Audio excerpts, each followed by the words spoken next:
chat, and we're going to give all the channels a chance to connect, but we are live now.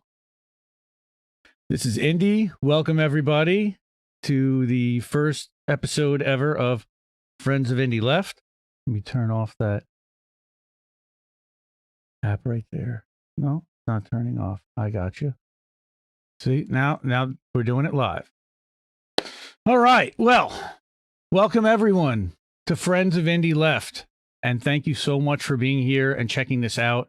I'm excited to launch this new show, which I thought would be a great way for all of us to learn more about the people whose work and analysis we amplify regularly in Independent Left News and Leftist.today, even in our Discord server, Independent Left GG.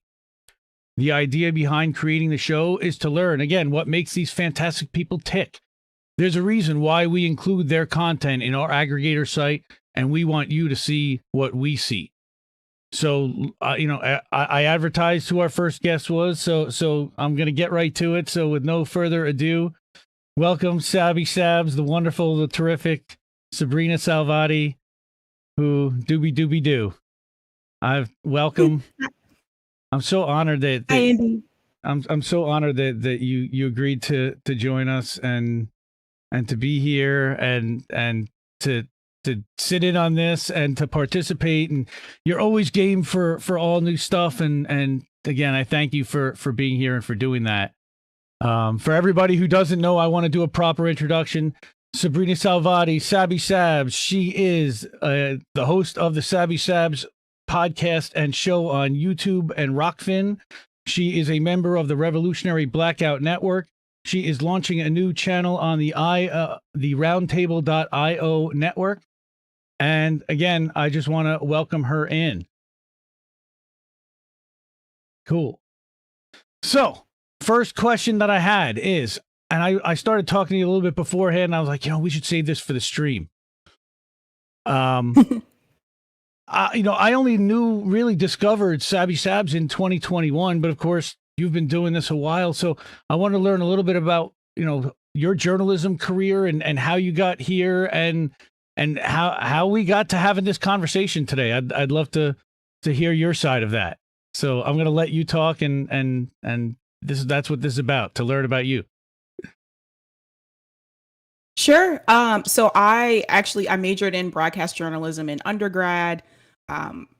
Didn't find a job in broadcast journalism after undergrad. I graduated during that time of, let's just say the economy was very bad during that time.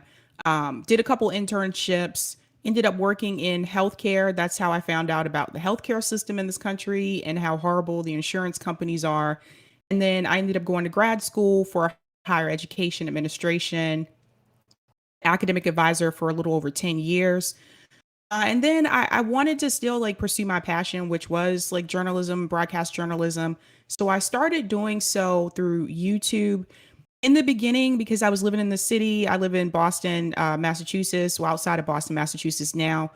And I really didn't have the space and I didn't have the equipment to do a show the way that I wanted to. I lived on a very busy street. It was loud. There was a lot of construction. So I started on YouTube actually doing vlogs and doing how-to videos. And I educated people about higher education, how to get into some of these colleges, basically educational videos. The plan was always to eventually move to a podcast format once I had the space and once I had the equipment. And then when we moved during the pandemic, I was like, yes, I finally have the space and the equipment to do what I really want to do. And so that's when I started to do that transition. I've watched independent media for years. And one of the things that I noticed that I felt was missing is that there weren't enough women. There weren't enough African Americans. I felt like this space was primarily dominated by white men who were speaking for marginalized groups. And I felt like it's important for people to hear from those marginalized groups. So that's why I started to do this. I was a big Bernie supporter. Obviously, you guys probably figured that out, but I was a big Bernie supporter. And I was ultimately crushed when Bernie suspended his campaign. And I felt that same kind of disappointment that I felt with President Obama, somebody I thought that was actually really going to come in and implement change. He did not do that, obviously, as we saw.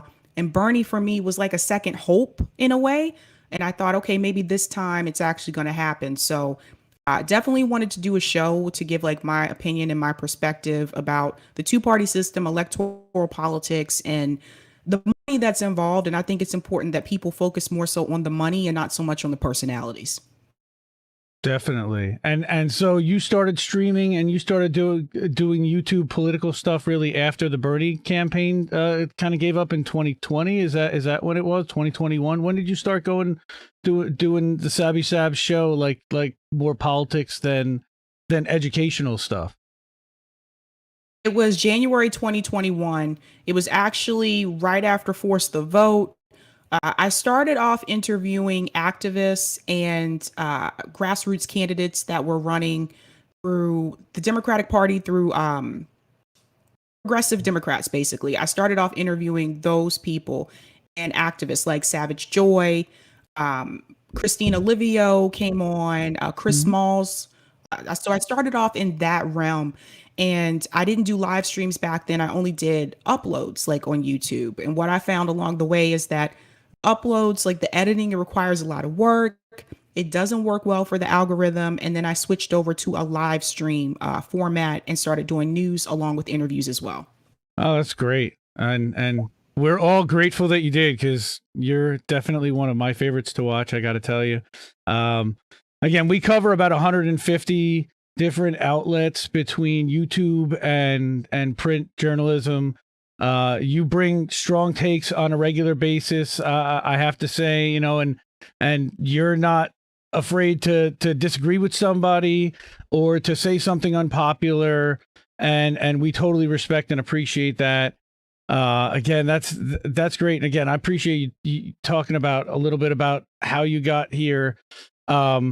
I'd love to learn a little bit about how you met CJ and JB. Was that all kind of through the Birdie movement, and how you guys figured out to come together as a group and a network, and that whole rise, of course, is fascinating to me as somebody who recently put some independent streamers together for a network. So that was one question that was on my mind, pressing more than anything, was exactly how did you guys all come together and then decide, hey, we should do this? Because thank you for doing it, by the way.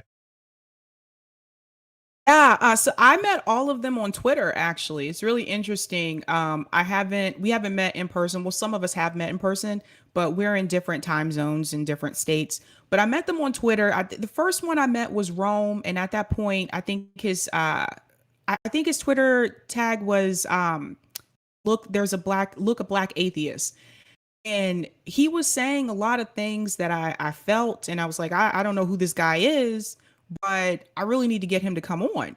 So Rome was actually one of my first guests that came onto my show, and he was talking about Force the Vote and the importance of Force the Vote and why it was important that the squad should have done that. So I met Rome first on Twitter, then I met Nick, and Nick again, he canvassed for Bernie Sanders.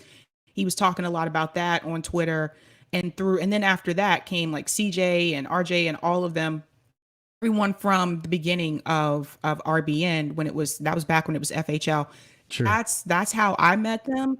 And then I invited CJ on my show when he was talking about the Bernie Sanders movement, and he said something that really resonated with me. You shouldn't have a movement through an electoral campaign.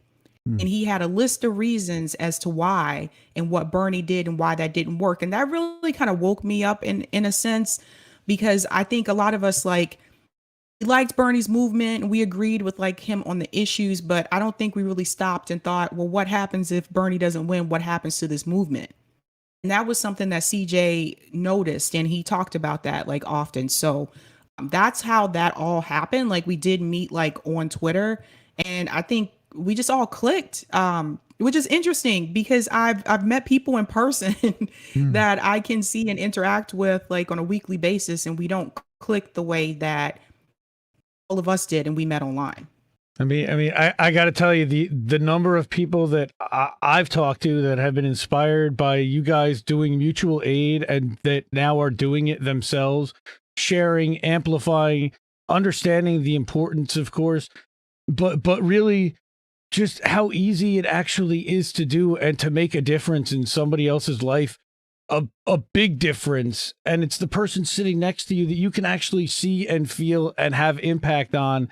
And I think a lot of people just weren't even thinking about that, to be honest, until you guys started talking about that on a regular basis. Like, look, there are people that are sitting next to you that need the help, and let's start by helping them instead of thinking about necessarily these huge problems. And that's a credit to CJ, credit to all of the folks over at RBN and FHL. And I really think that was one of the biggest, strongest messages that all of you brought out, that and the activism work. And of course, Afeni as part of the group. And she came on like a house of fire as well. And you've introduced so many new names and faces and people and ideas into the space just this year. Honestly, I think that that group, your group, has been kind of a breath of fresh air in a lot of ways, and it's gone through some challenges, and everybody does. And but I'll tell you, I think in the end you've come out stronger, and look what you put together with the General Strike Summit over 3 days. And I got, again, just kudos and aces to the way that this meteoric rise has happened in just a short period of time. I did want to ask about some of your favorite mutual aid orgs. Since we're talking about mutual aid, we can shout out some of them and give them some amplification. Maybe they can use that and clip it. Well, I'm going to be biased here, but definitely, obviously, Tour for the Poor that Rome does, because that's a national organization. So Rome goes across the country to different states, giving people food and clothes, and also educating them and talking to them about the importance of socialism, the problem with the two-party system, the problem that we have with capitalism in this country. I think that's heavily important. I have been volunteering since I was in high school. That's when I started getting into volunteering, but that was done, I guess, more so through charities, so to speak. It was a little bit different. I volunteered for, Habitat for Humanity. I volunteered with the Girl Scouts. So that's something that I've been doing for a long time. But when it comes to mutual aid, that's different because you are actually making an impact on someone's life. You're giving them things that they really need. You're giving them food, you're giving them clothes, but you're also giving them education. And I think what I noticed from a lot of those charities that I was involved with, we would collect like winter clothes for kids and give them out at schools. We would work with the Girl Scouts. We would do those things, but we weren't really giving them the education piece. And I think that part is important and crucial as well. And that's something that the Black Panthers did. They didn't just feed and clothe people, they also educated them as well. Yeah, that's really important for sure. I also wanted to shout out Afeni's org. I think it's Freedom Fighters DC. They do some amazing work in helping to feed the hungry, and especially in fighting for housing justice. I know that they're especially passionate about that, and that's another area we could certainly get into. I wanted to ask one thing. What would people be surprised to learn about you? Oh dear. What can I say on here, Indy? I'm just kidding. Surprised to learn about me. Oh boy. I think I've kind of put it all out. Well, maybe not actually. Some people might be surprised to know that I was an athlete. I don't think I've talked about that like Really? ever once, like on my show. Yeah, I was an athlete. I played, like when I was in middle school, I played basketball, I played soccer, I played softball. And I think, looking back on it, that really taught me how to be part of a team. And something I didn't think about back then. I was just like, I liked sports and I wanted to play and I wanted to win. I didn't really think so much about how that would affect me later on in life. But I think being on a sports team really showed me how to be part of a team and to work with other people. And so I think that when I got into college, joining other organizations, my first, I guess, real job, you would say, after I graduated from college, having to be on teams, sometimes multiple teams in the workplace, I think that's something that I think I did well in, that because I came from sports and we were taught that we had to work together in order to play well, in order to win. So I think a lot of people don't know that, is that I was an athlete. Wow. And what's your favorite sports now to still watch? Are you still playing? Are you still active in any sports? I'm not active in any sports now, but to watch, like I still love to watch football. That's my favorite sport to watch. And then after that, probably college basketball. And favorite sport to play is still basketball. And are you a Patriots fan? I'm guessing since you're in the Boston area.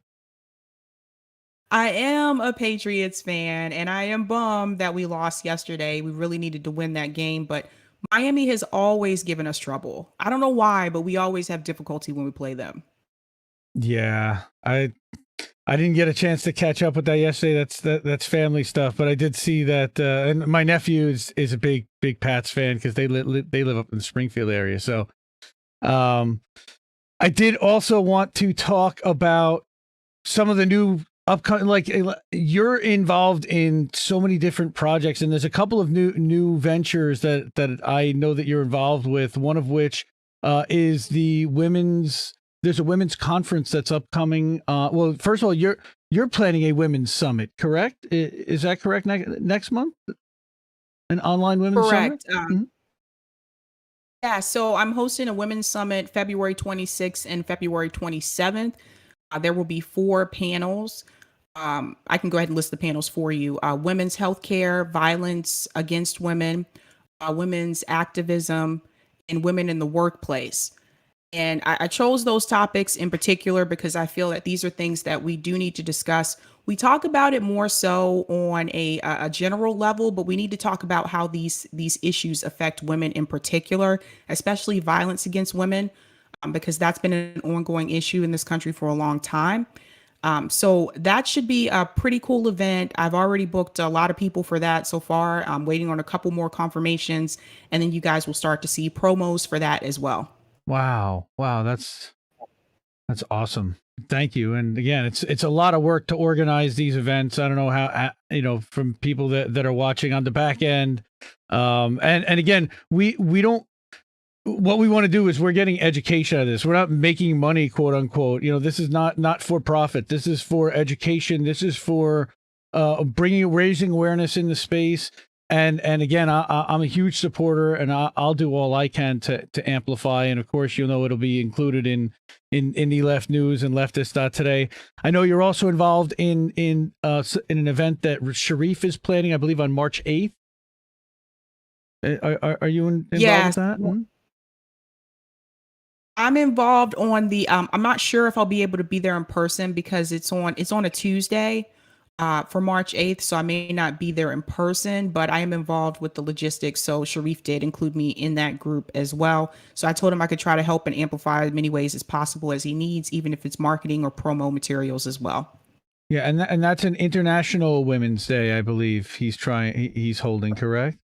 So that's great, and again, so many things are involved with, and now this new venture with Roundtable, and I'm really excited to learn a little bit more about Roundtable. I went and I looked at your page, and for anybody that hasn't seen it, let me drop it in the chat. It's actually in the description for the video now, wherever you are, unless you're on Twitter, in which case go to Sabby's Twitter page, and you'll be able to find the Roundtable link on there. But talk a little bit about Roundtable. I know you did a little 2-minute commercial on your channel, and I watched it, and I've shared it quite a bit. But I want everyone else to hear it that hasn't had a chance to hear about it yet. Right from you. Absolutely. So Roundtable is a new platform. It's solely for independent media. So in reference to, if you were to compare it to like YouTube or Rumble, it's different in the sense that you won't go on Roundtable and find vlogs or like cooking videos. It's just journalism from independent people. So a couple of months ago, they reached out to me and we had couple of meetings, and they asked me if I was interested to partner with them or to become a partner with them. And after what I saw, I thought like this is a good idea. Like we need to have a platform that's solely for like journalism, whether it's video or whether it's articles as well. So I signed on with them, and my site just recently launched. So what's cool about Roundtable is you can go onto the site And if you wanted to just see like journal articles, you can just read articles. If you want to see videos, you can see videos. But everybody that's a partner with Roundtable has their own Roundtable site. So everything that you see me produce, whether it's on YouTube or Substack, which I'm going to get back into writing more articles for Substack soon, will all be connected on my Roundtable site, and it will redirect you to those sites as well. So it's another place to introduce more traffic. I think that's important because independent media is heavily suppressed on YouTube, as you guys can tell. So you need to be on as many platforms as possible, and this is something I recommend for everybody. Don't just rely on YouTube. Try Rockfin as well. I'm also going to try to check out Rumble. You need to be on as many platforms as possible because you never know what's going to happen with YouTube. So I am really excited about it. There were a couple guys that came together and created Roundtable. One of them actually ran third party. Some of you might be familiar with him, Brock Pierce. He was also in the Mighty Ducks, which I know that's random, but he was. I didn't realize that at the time. Robert, also who I first met with, he's worked with NBC. He's worked with all of these different like mainstream media networks, and basically, kind of like a lot of us, he got tired of the information that was being put out, and so he left that and decided to work more with independent media. So yeah, I'm really excited about it. I'm really pumped, and I think we need more of this, something where it's just for independent media, so people can have that source and not have to fiddle through YouTube and depend on the algorithm. Oh, this is a great page. I'm actually sharing it on screen right now for everybody to see while you've been talking about it. And at the you can even buy Sabby Sabs merch. Check that out. You've got the merch store attached to it too. Love it. So everything that is the world of Sabby Sabs in one central location here at roundtable.io. So everybody, please go check this out and sign up for this. I'm a fan. I like what I'm seeing here. This is a really cool platform, and I like the concept. I actually did watch some of the independent debates last year or in 2020, and I actually kind of was digging what Brock Pierce had to say. So when I heard that he was involved with this, I was like, wow, that's pretty cool. I'm down with that. And now that I see that you're involved and that Nico's involved, I'm like, all right, well, how do I get involved now? So hopefully in the near future, this platform will be expanding to some other people and some other content creators, and we'll see a lot more of our people from our space in here. Now I know that you also said that it's not just left independent media, but also right independent media, but it's open to independent media and not just from the political vertical, but all verticals, correct? Correct. And they also do a roundtable on Roundtable, which I've already done one of those with Teddy. Teddy came on my show last week. I met him on a roundtable. And what they'll do is they'll put you together with people that have a different opinion, which is honestly that's the way it should be, right? Like it gets boring sometimes just bringing on people who agree with you on everything. So Mm-hmm. they'll put together people that have a difference of opinion, but they're knowledgeable about the subject matter that's being presented.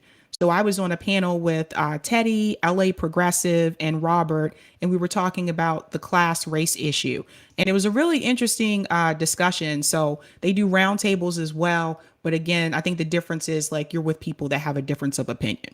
Well, and again, I think it's really important because you can change their minds, and we see that happen. And what you really find is that we agree on about 75% of the issues, and we fight about 25% of the issues pretty hardcore, but most of the things we all agree on, and maybe it's the nuance of exactly how we want to get there. But I think having platforms that show that we actually can have conversations where we can have disagreements, have in-depth conversation where we both come away saying, well, I respect what you have to say and you respect what I have to say, but we're going to agree that they're both valid points, but they're in counter to each other. That can happen too. I mean, again, just super excited about this platform, that the fact that you're on it and helping to launch it. And my goodness, there's so many other things like I had set up here. Let me see what else I've got in my notes. Where to go? Now it just disappeared, of course. I lost my notes. Yay. So talk to me about God, there's so many. Here we go. Now I got you here.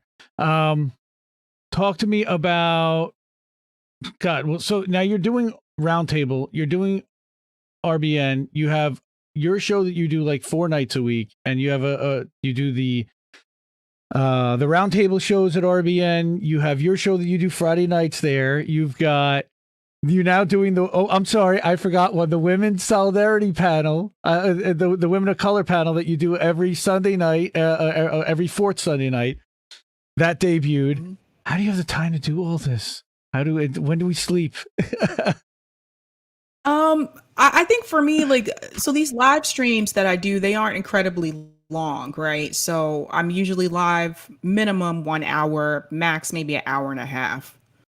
So that is time that I used to spend like just watching uh cringeworthy TV shows. So it's like I could take that time that I'm using to watch like TV shows that aren't really like educating me the way that I feel they should, and use it towards something that's more productive. So that was kind of how I looked at that. And so because of that, I do watch less television now. I mainly don't really watch cable anyway, unless I'm watching like sports. But I like the fact that it's cut down my TV watching time, Mhm. so I can use my time in a more productive manner. So for me, there's not a lot of prep work I have to do for these shows because I'm talking about things that I am knowledgeable about.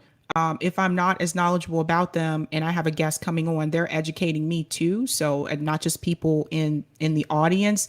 And also when it comes to news, this was something someone asked me recently. They were like, how do you do three like news stories like every night that you go live? And I'm like, well, news is all over Twitter, Mhm. and you can listen to news. Like if you're your car, like you can just turn on the news. Like news is all around us. I don't really have to sit down and watch like this long episode from CNN or MSNBC. So you use the resources that are available to you and are available in a quick, like rapid way. Also, give a shout out to Case Study QB because he does a lot of clips on Twitter, a lot of news clips, which I find to be very helpful. But that's pretty much like my go-to is like social media, Twitter, and then I like to double check things and fact check them before I talk about them on the show. But other than that, I don't have a lot of prep work that I have to do. Hmm. Hmm. Well, that's really funny. Your story sounds a lot like mine in a way that I was watching a lot of junk TV and sitting on the couch and not being productive, and then again just kind of got fired up and inspired. Like, we need to fight this whole media narrative and this whole media machine that the corporate narrative is and the propaganda is out of control. And how do we amplify and aggregate all that into one central space? And again, I love that you found a lane to do that. I found a lane. We've all kind of found our lane, and we've built this whole infrastructure. And again, this does come out of the Bernie movement, out of what's next. And again, love that you had that discussion with CJ about that.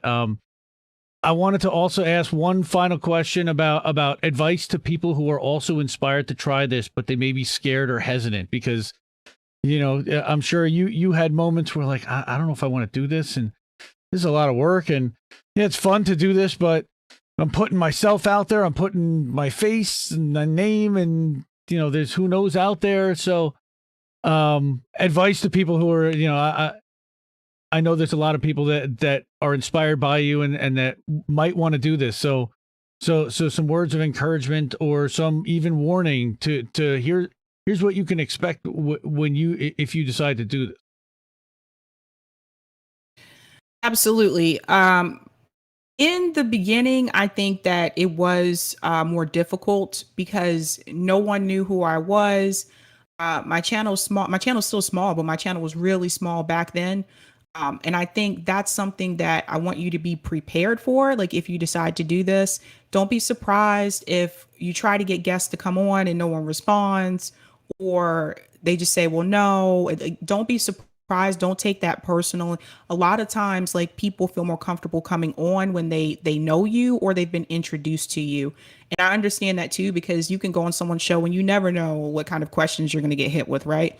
Hmm. So that is something that you have to keep in mind, is that there are people who've been doing this for a long time and they've built relationships with people in this space.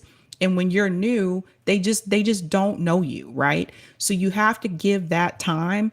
I think with some people, honestly, I think I got lucky. I think, like, for example, like, I had a guest come on like very early on who they happened to see a vlog that I did about gentrification in Boston.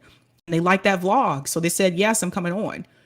Sometimes it's a hit or a miss. Sometimes you just get lucky, but just be prepared for that. Like, don't be surprised if you're not getting responses like earlier on.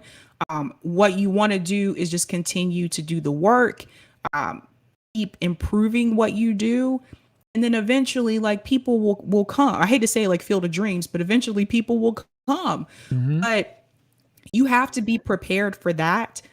In reference to growth, again, it takes time. Like, I still can't believe that I grew kind of the way that I did. Like, I was not expecting to grow as fast as I did. But I think part of it has to do with the fact that talking about issues that I've been told that people have been wanting to hear, like in this space, and they've wanted to see a different perspective.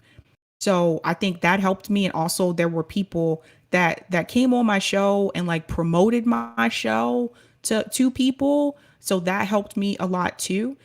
So just be prepared for that and be willing to do the work. I highly recommend that you post as much content as possible to get around the algorithm. That really helps. Live streaming is best to get around the algorithm. You can start with uploads if you don't feel comfortable jumping into a live stream just yet. That's how I started.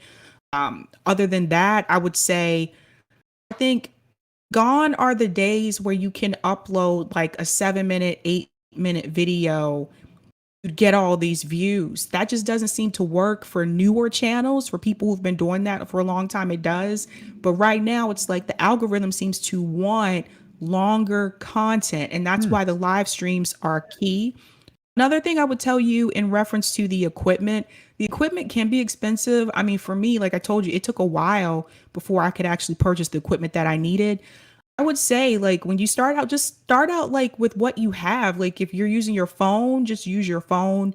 And you can tell like your audience, like, set up a Kofi, set up a Patreon, and ask them to donate so that you can get more equipment like as you go on. But don't do what I did and like feel like you can't start at all until you have all of the equipment. I think that's important for people to know. And then also, like, collaborate with people in this space. That was Oh something I yeah. felt was missing for such a long time. Like, I'd watch all of like left independent media. There didn't seem to be collaborations unless there was like some type of debate. Like, collaborate with people in this space. Everybody who has a smaller channel, all of us should be collaborating and working together as much as possible. I think that's only going to help audience cross over and introduce audiences to other people. Yeah, totally agree. Awesome. And thank you for sharing all those great tips of advice. Again, everybody loves watching your stuff. I really do. It's entertaining, it's fun, it's educational. It can be spicy at times. You're introducing us to new people, and we love that, and totally appreciate it. And again, that was my last question for today, and it's running up a little bit more than a half an hour. I really appreciate your time, and I thank everybody for coming in and hanging out in chat today. I did want to address a couple of people. I wanted to answer that the reason why I'm not on camera is because I hide my face because I'm in a right-wing industry, and I don't want to potentially lose a customer or upset one of the company I work for's customers if they heard a couple of my takes or saw what I was sharing, and it's out of respect for the people that I work for. But and really what I want to do is focus on the streamers and on the content creators themselves anyway, because this is about them. This has never been about me. It's only about the questions that I think other people also have as well. And again, I appreciate you joining us today. I appreciate everybody joining us today, and again, thank you so much. And we're gonna cut out for today, and I'm gonna steal Sabby's line, and was it good night and hit it? Can you do it?